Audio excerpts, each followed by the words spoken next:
Hello, everyone, and welcome back to the Spectre of Anti-Blackness, the sleepiest podcast on this exact service you're listening on. And my metrics say probably Spotify. Which, I mean, it's none of my business, but you can do better, alright? Anyway, I am your host. I exist.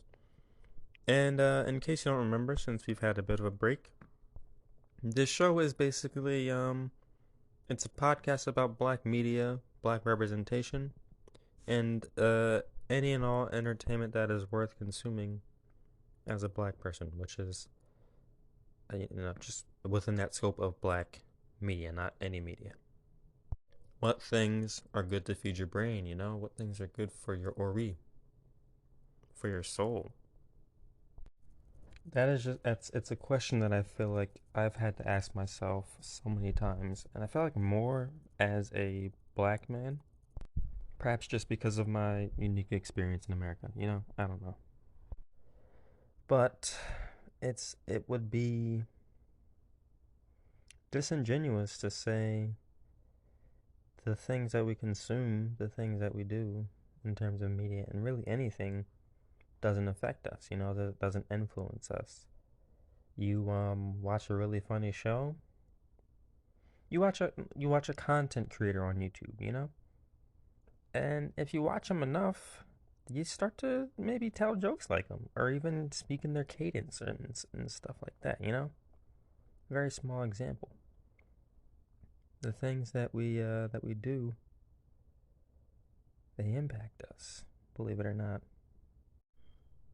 So throughout this show, as longtime viewers would know, I don't know why I'm taking now to kind of retrack what this show is. But as longtime viewers would know, I talk about stuff that I've consumed that's kind of gets like a failing grade, like no, no, no, don't consume that, it's bad. Or things that I've consumed that get a passing grade, like, yup, that's good, consume that, good for your brain. Or things that are somewhere in the middle that maybe we should just have a discussion about. It's like, I don't really know where this falls, but here's what I got from it, and yada, yada, yada. I usually stay within the scope of media. Would news fit under media is a question that I've been asked, and good question to you, loyal viewer number three. Um, I no. Well, yes, but no. Wait, let me actually think before I answer this question. Um, I feel like yeah, maybe that'll probably come up at some point. Like for instance, the Buffalo shootings that just happened. Um, namely, I didn't really research it too much, but I'm pretty sure it was namely black people getting killed, um, and elders at that, you know. Uh, I feel like it's possible that we'll talk about that. Um, but probably not today. It's it's late, and I want this to be a different episode. Um, so today we're actually going to be talking about two things which in black media I feel like are yes, consume these, and they're recent, which is a little different for me because I'm usually doing old stuff. Um, Atlanta season 3 premiered and aired and is now over. Season 4 is coming out later this year as well, which will be neat. So that, and also the the ultimate in terms of the last, kind of like how penultimate is like before the last and ultimate is the last. The ultimate TDE Kendrick Lamar album dropped, and I suppose we gotta talk about that. So let's get into it.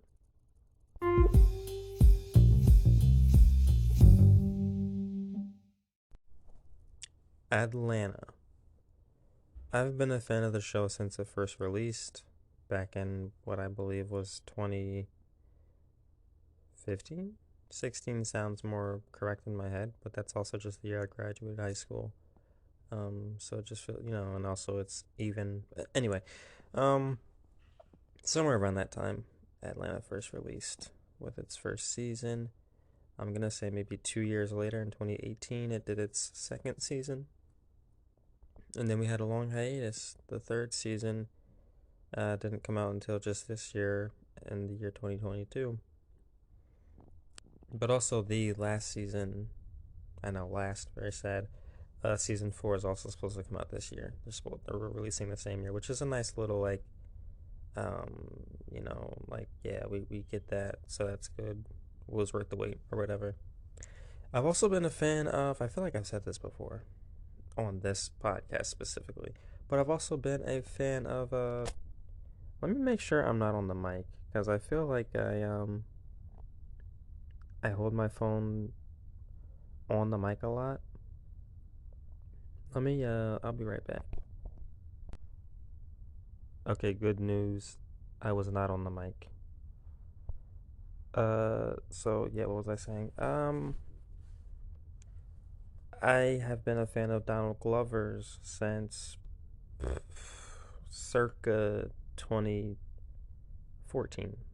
I first heard like my older sister really liked So Fly. That was like a jam of hers, so that's kind of my first introduction to him. But it wasn't till 10th grade that I was really introduced to camp by this white girl who I used to hang out with. Um, and then yeah, that kind of went from there. Uh, so I feel like I don't remember my point here, but he makes good stuff, and Atlanta is no different. Man, I really gotta start re- making scripts, preparing scripts for these. Um, Season 3 was good, was better than season 2. Was okay. There's a ton of things I really enjoy about season 3.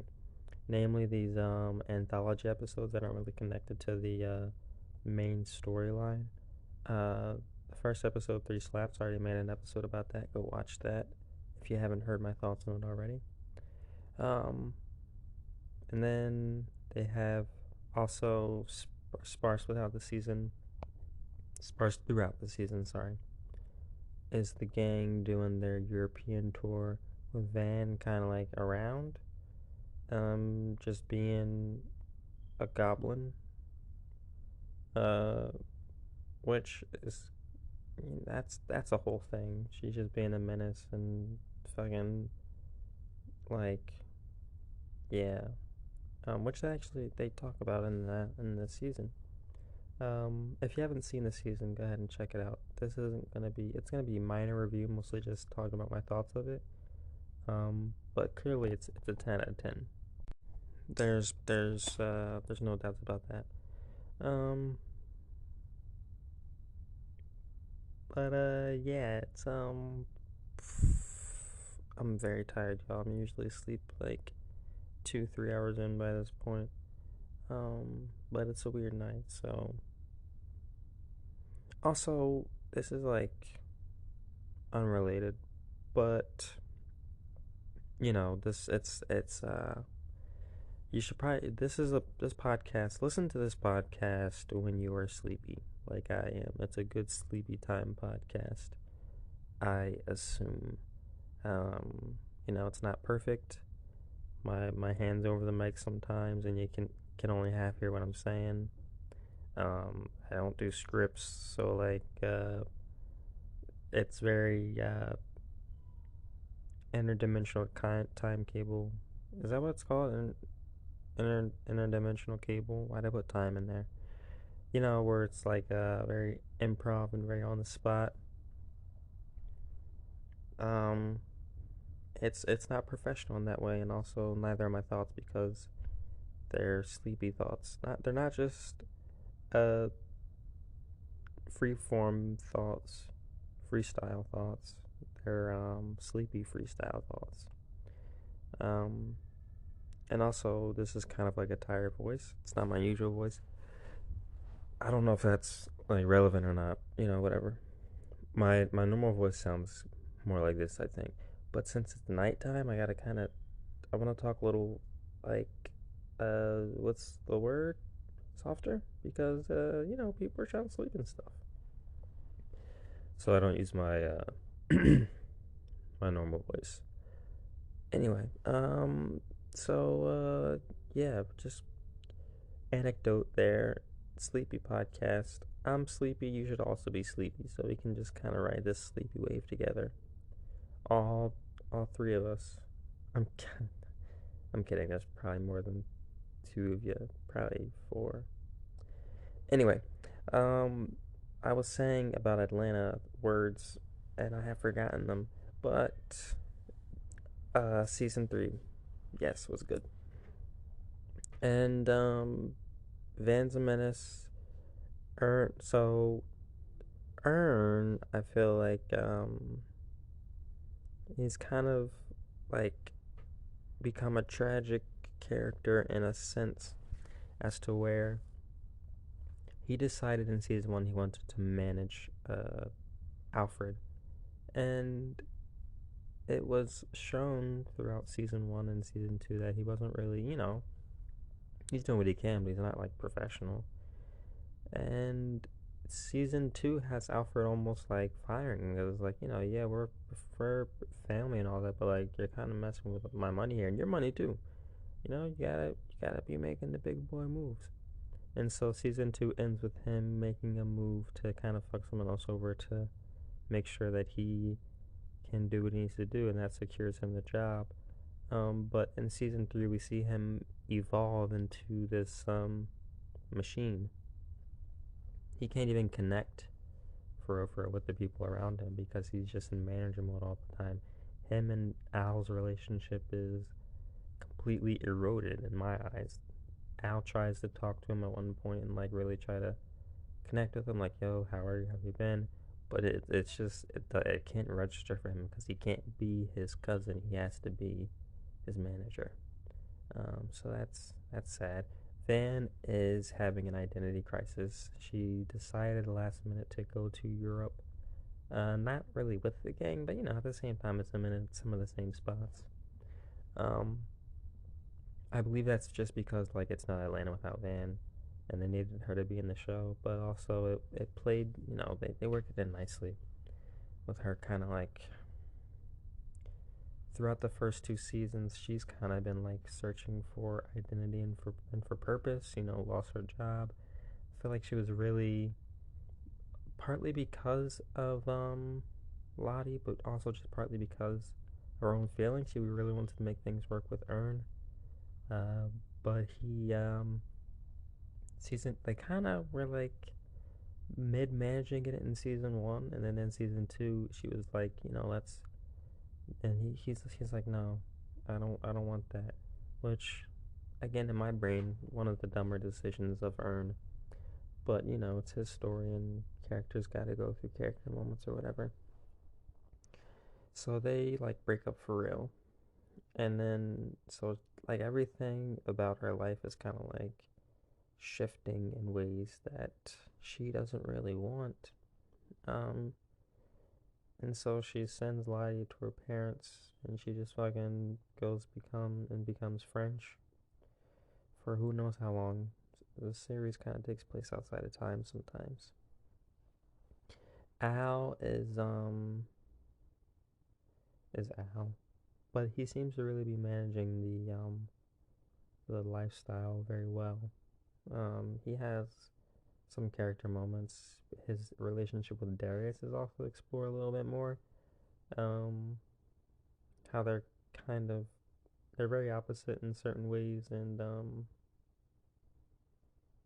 I feel like some of that it was almost hinted at like there could be some crisis that could come into question. There's some tension there, but also at the same time, I feel like he's just like, yeah, man, Darius is fucking weird as hell, but he's my homie, and he's annoying and irritating sometimes, but we're family in that kind of way. Um, Darius is still Darius. That's not really expanded upon any, not that I can see. Um, No, no, no. He does have that time when he goes to a Niger restaurant and then accidentally gets it gentrified, and that sucked, but was really real. So that's kind of like the main thing going on there. But these anthology episodes are really what steal the show. You have Three Slaps, which is about uh what am I looking at? Well, namely it's about that story that actually happened in Washington with those two white women who drove all the black kids into the water. I didn't know that was a real story. That's crazy.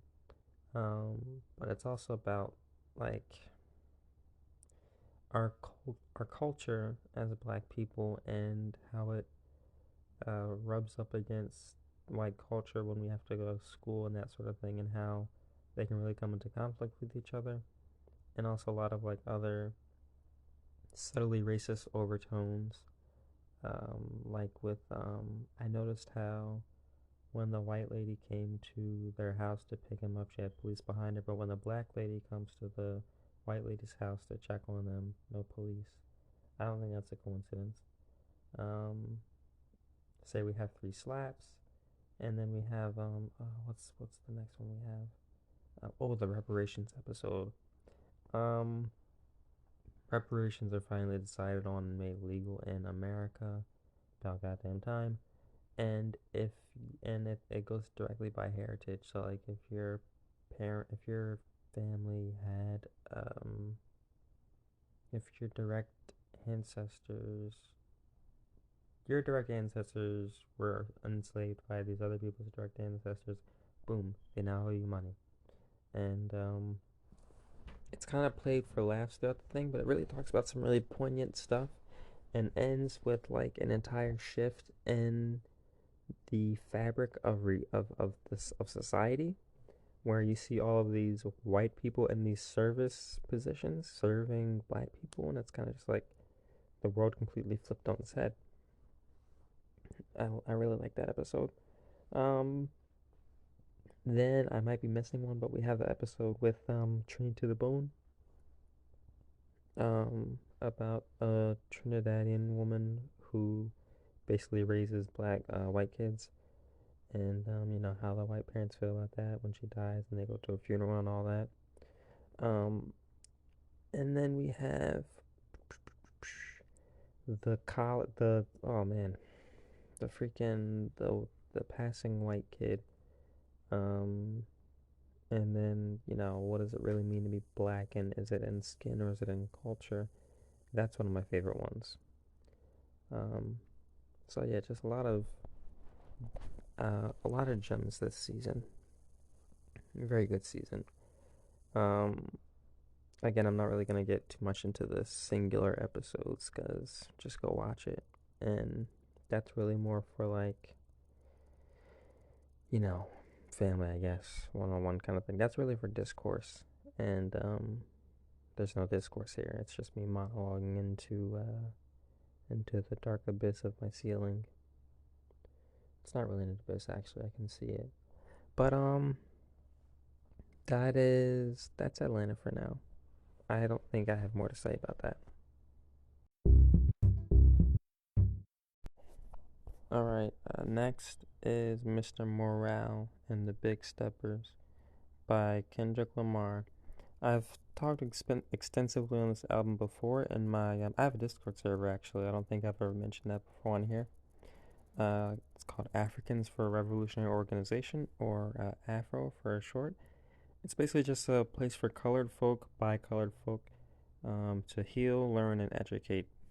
A way to implement black autonomy, wisdom, and spirituality. Because as you guys know, I'm a Ifa priest and all that good stuff. Uh, but anyway, I I've spoken extensively on about this album in my server. But I'll see if I can cliff notes that here. Um, I like it. Do I think it's the best Kendrick Lamar album ever made? Personally, I like Tempo of a Butterfly better, just because I feel like it really like celebrates black culture in America in this way that I don't see done in a lot of rap albums. At least not that I'm aware of. Okay? Don't get me wrong. I'm not off near the all knowing. But Or is his name Gideon or something? Gideon the All Knowing? Gideon Offner? Anyway, he's not me, and I don't know a lot of stuff, honestly. Kind of on the lower spectrum when it comes to music. Um, but yeah, Mr. Morale is a very important album, if you ask me, because it addresses some very important things. Namely, uh, the current cultural zeitgeist. Is it even considered a zeitgeist? I don't know. But the current cultural standard we have of quote unquote uh, activism, and oh, I don't agree with this. So I'm gonna go out and march on the streets and yada yada yada. Um, and what does it really mean to change the world? I'm sure I've said it on this podcast before, but I mean, the way I was brought up, it's always been changing the only thing you really can change, which is yourself, and working on your yourself and your family and your community, and having things kind of branch out from that. Um, but running around trying to get other people to change isn't really a viable thing. So I like that he brings that to the table. Um, I'm really a fan of what I'm calling dad rap. I don't know if that's already a genre, but I've noticed it especially with K Dot here and with Bino, where it's these rappers who first started kind of like young and reckless and would talk about anything and everything, but then they become parents and then they like have this different kind of flow and like, they talk about their responsibility to their children and stuff. I'm a fan of dad rap. I like it. We need more dad rap. We need more dad rappers who are really questioning their impact and their legacy. Um, what else? What are my other thoughts on this album? Okay, so my favorite songs are N95 and 95, like The Mask. I like Silent Hill, but I'm really afraid of Silent Hill because I feel like the skinny white girls on TikTok are gonna fucking eat that shit up and start making really annoying dances, and I'm gonna hate it after a while because it's gonna be everywhere. Um, so I like that one for now. And then my number three I also like is what is that song called? Rich, is it? No, that's the J. Cole song. It's called Rich something. I want to say Rich Niggas, but I'm pretty sure that's just the J. Cole song. Um, Rich Spirit, I think it's called. And that's a good one. Honorable mention goes to, I want to say Cold. No, shit, what is that? Count Me Out. Yeah, that one's also good. Um, so yeah, good album. I would listen to it. I would. I feel like he brings up important things about, not looking to celebrities to be your savior. Though it does feel a bit contradictory because his therapist is Eckhart Tolle, um, who's like a well-renowned self-help book author. He wrote A New Earth, which Kendrick references in the album, and other books such as The Power of Now, which I thought was kind of funny because Kendrick is like just discovering Eckhart Tolle in the year of our Lord and Savior, 2022, and I was fucking sitting down reading this guy when I was in middle school. I was like 2008, some shit like that, with my family and my parents. But it's everyone has their own paths and reaches their own destinations at their own time. But I think having Eckhart Tolle as a therapist is awesome. That's gotta be crazy. That's gotta be great. He's probably doing a lot of like understanding of ego and the pain body, and he's really trying to solve a lot of generational curses, and that's extremely important. I feel like that's rap's got to be about that. He's got positive messages in there. Um, I he addresses. He also talks about this in the album, but my main issue with Kendrick. Okay, I like most Kendrick albums. I listen mostly to. I don't listen to Good Kid, Mad City that much. I did when I was younger, but not much now. I listen to Pimp a Butterfly the most now because I like to listen to it while rollerblading. Because that the beginning up to like um all right is just like really really groovy and great to rollerblade on. Um, Untitled Unmastered I don't really listen to anymore, but I used to listen to that one a lot in like senior year. And Damn, I really listened to a lot, but I don't listen to anymore either. Kind of like when I got out of high school. Um, but my biggest issue, and I never really listened to Section 8. I'm sorry.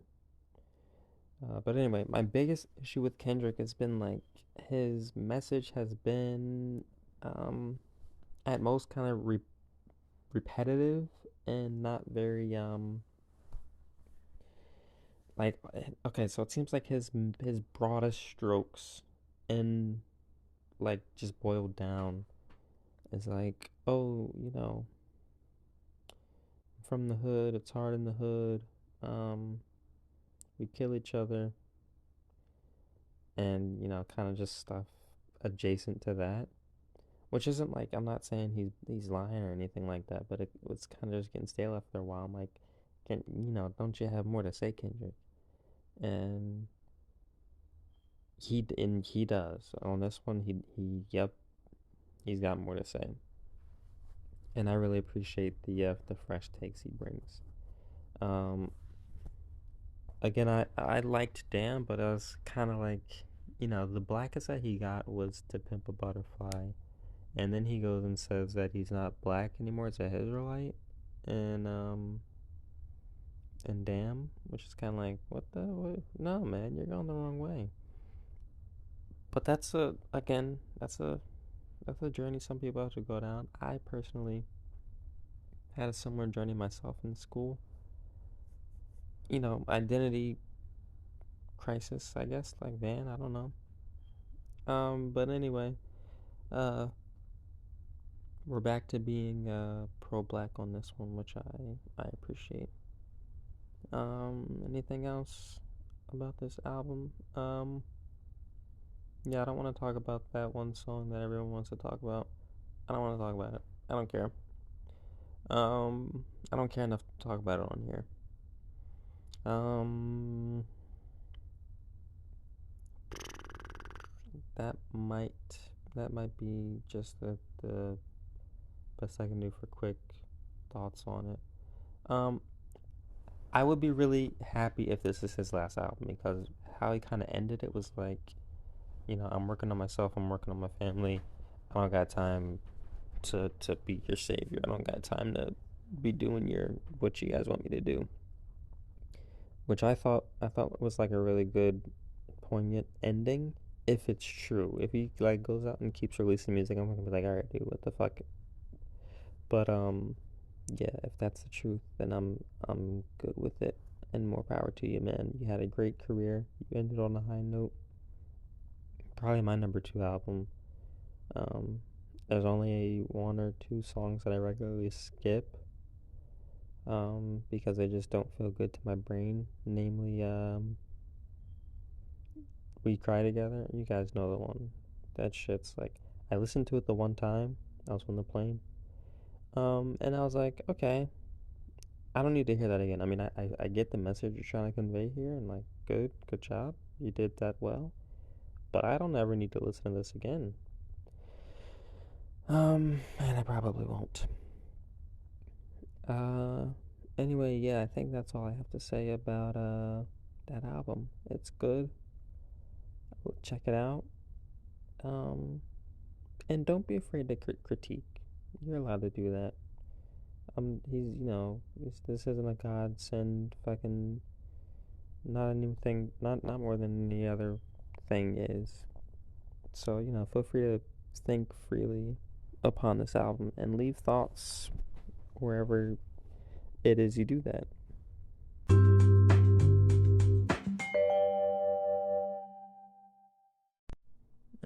Yeah, so that was pretty much like all I wanted to talk about.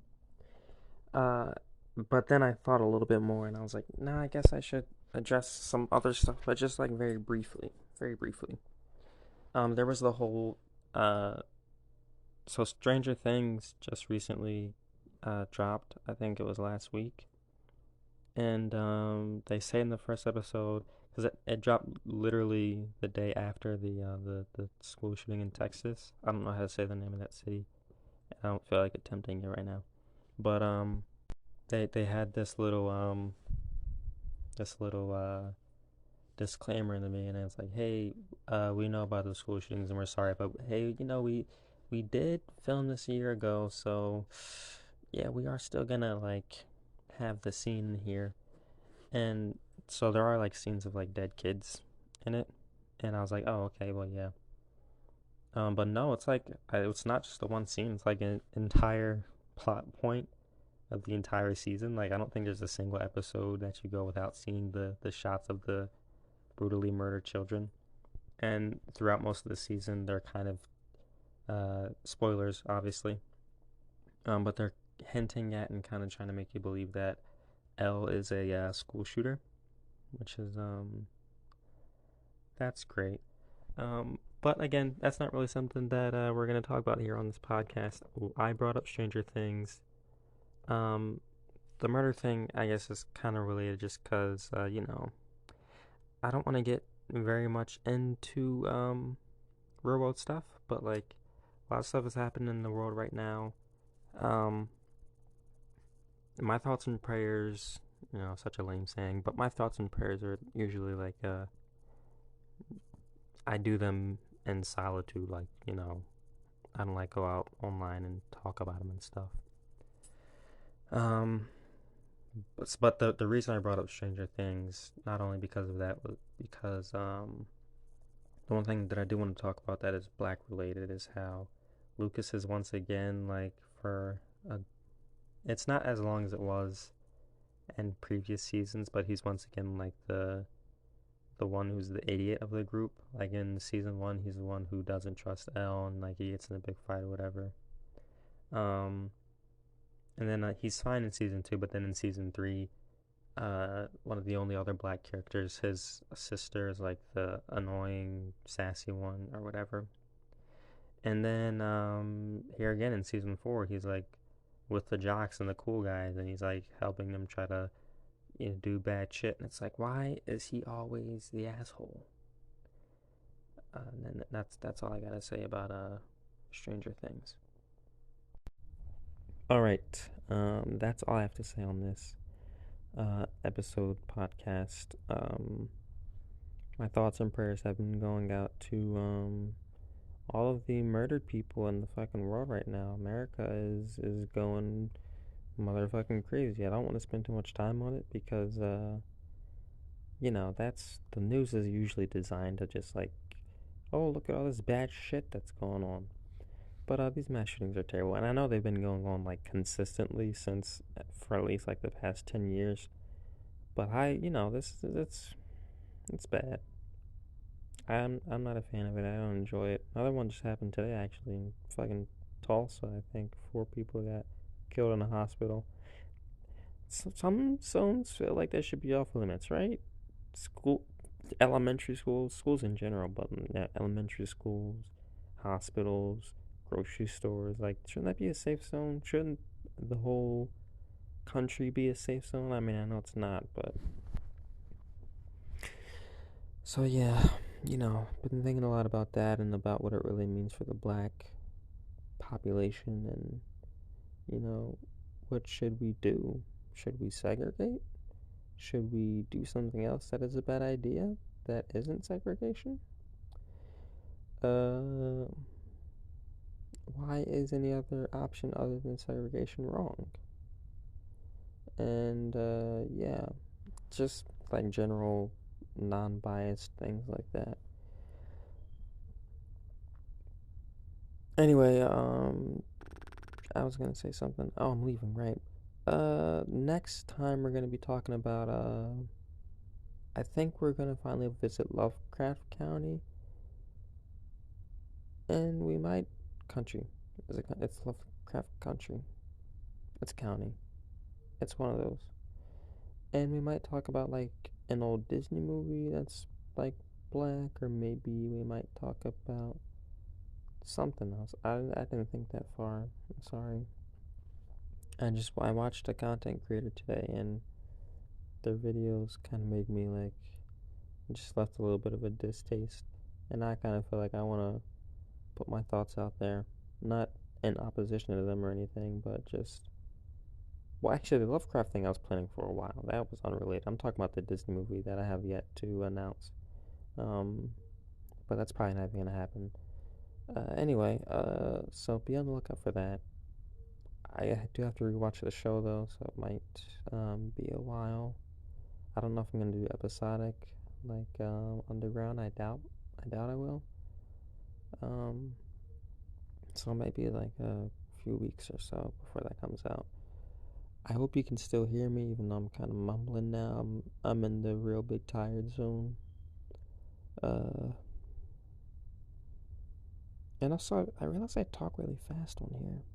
I don't know why. I'm gonna try and slow down. Um, and enunciate probably a little better. It's probably a good idea. Pronounce and enunciate. Anyway, I'm sorry. I'm getting off track here. I hope. Oh, I haven't done this in a while. I hope. Um, I'm sure I already said something about hydration. Ooh, I hope if you're a plant owner, you get some new growth when you wake up in the morning tomorrow. You're looking like, oh, look at that tiny leaf, or oh, that flower just is gonna bloom, or oh man, it's the thing happening. Um, yeah. Other than that, thanks for tuning in. All of the listens are appreciated. All of the comments are appreciated. Likes are appreciated. Subscribes are appreciated. Um, just any support in any way is always appreciated. Is it what I'm looking for? No, I'm looking for external validation. No, I'm kidding. I'm just doing this because I feel like people might wanna hear it one day, if not today. And if not you, then maybe someone else. If not you, I'm surprised you made it this long, and also you can leave now. But if it is you, then hey man, enjoy. And if you do enjoy, then I'd say comment, not because like comments are like a good thing to like gather and garner, like, oh, I got 15 comments on my thing. But tell me what things you like and don't like, and we can work with that. We can see what we can do to accommodate loyal Um, viewers. Yeah, we're making this is a YouTube thing now. We're leaving Anchor. We're leaving the audio soundscape. We're headed to webcam mode. Anyway, yeah. I'm just gonna go now. Thank you for listening to me ramble for 5 minutes. You should get a prize for that.